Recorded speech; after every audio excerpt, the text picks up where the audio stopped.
ಪ್ರಧಾನಿ ನರೇಂದ್ರ ಮೋದಿ ಅವರ ಅಧ್ಯಕ್ಷತೆಯಲ್ಲಿ ಇತ್ತೀಚೆಗೆ ನಡೆದ ಆರ್ಥಿಕ ವ್ಯವಹಾರಗಳ ಸಂಪುಟ ಸಮಿತಿ ಸಭೆಯಲ್ಲಿ 14 ಮುಂಗಾರು ಬೆಳೆಗಳಿಗೆ ಕನಿಷ್ಠ ಬೆಂಬಲ ಬೆಲೆ ಹೆಚ್ಚಿಸಲು ಅನುಮೋದನೆ ನೀಡಿದೆ. ಇದು ರಾಗಿ ಬೆಳೆಯುವ ರೈತರಿಗೆ ವರದಾನವಾಗಿದೆ.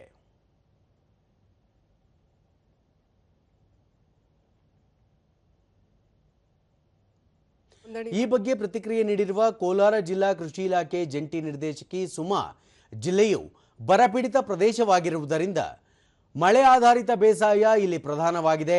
ಹಾಗಾಗಿ ಮುಂಗಾರು ಬೆಳೆಗಳಿಗೆ ಕನಿಷ್ಠ ಬೆಂಬಲ ಬೆಲೆ ಹೆಚ್ಚಳಕ್ಕೆ ಅನುಮೋದನೆ ನೀಡಿರುವುದು ಸಂತಸದ ಸಂಗತಿ ಎಂದರು. 768 ಕ್ವಿಂಟಾಲ್ಗಳಷ್ಟು ನಮ್ಮ ರಾಗಿ ಕೇಂದ್ರಗಳಲ್ಲಿ ನಮ್ಮ ಪ್ರೊಕ್ಯೂರ್ಮೆಂಟ್ ಆಗಿರುತ್ತೆ. ಅಂದರೆ ಇದು 3299 ಲಕ್ಷಗಳಷ್ಟು, ಅಂದರೆ ಇನ್ ಟರ್ಮ್ಸ್ ಆಫ್ ರುಪೀಸ್ ಇವುಗಳನ್ನು ನಾವು ರೈತರ ಅವರ ಅಕೌಂಟ್ಗಳಿಗೆ ಟ್ರಾನ್ಸ್ಫರ್ ಮಾಡಲಾಗಿರುತ್ತದೆ.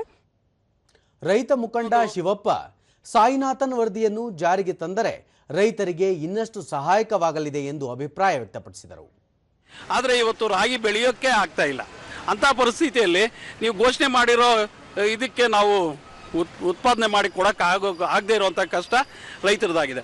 ಅದರಿಂದ ಏನು MSP ಸ್ವಾಮಿನಾಥನ್ ವರದಿ ಪ್ರಕಾರ MSP ಘೋಷಣೆ ಮಾಡಬೇಕು. ಪ್ರಗತಿಪರ ರೈತ ಮಧುಸೂದನ್, ಮಿಶ್ರ ಬೇಸಾಯ ಪದ್ಧತಿ ಅಳವಡಿಸಿಕೊಂಡಿರುವ ರೈತರಿಗೆ ಇದರಿಂದ ನೆರವಾಗಲಿದೆ ಎಂದು ಹೇಳಿದರು. ಸದುಪಯೋಗ ಮಾಡಿಕೊಂಡು ಸುಸಜ್ಜಿತವಾಗಿ ವ್ಯವಸಾಯ ಮಾಡಲಿಕ್ಕೆ ಪೂರಕ ಆಗಿತ್ತು.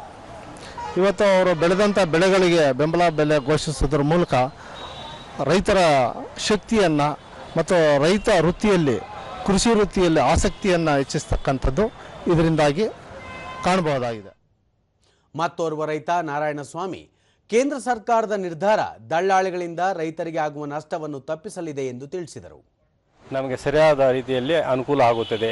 ಮಧ್ಯವರ್ತಿಗಳು ಕೊಟ್ಟರೆ ನಮ್ಮ ಬೆಲೆ ನಮಗೆ ಸಿಗೋದಿಲ್ಲ ಅಂತ ದಯವಿಟ್ಟು ಎಲ್ಲರೂ ಸರ್ಕಾರದ ಇದಕ್ಕೆ ಕೊಡಿ ಅಂತ ನಾನು ಮನವಿ ಮಾಡ್ಕೊಳ್ತಾ ಇದ್ದೀನಿ. ಕೇಂದ್ರ ಸರ್ಕಾರದಿಂದ ಕನಿಷ್ಠ ಬೆಂಬಲವನ್ನು ನಿಗದಿಪಡಿಸಿರೋದ್ರಿಂದ ಎಲ್ಲ ತುಂಬ ಸಂತೋಷ ಆಗುತ್ತಿದೆ ಸರ್. ಇನ್ನೋರ್ವ ರೈತ ಯಲ್ಲಪ್ಪ, ವರ್ಷಕ್ಕೆ 8 ಕ್ವಿಂಟಾಲ್ ರಾಗಿ ಬೆಳೆಯುತ್ತಿದ್ದು ಇನ್ನು ಮುಂದೆ ಅದನ್ನು ಸರ್ಕಾರಕ್ಕೆ ಮಾರಾಟ ಮಾಡುವುದಾಗಿ ತಿಳಿಸಿದರು.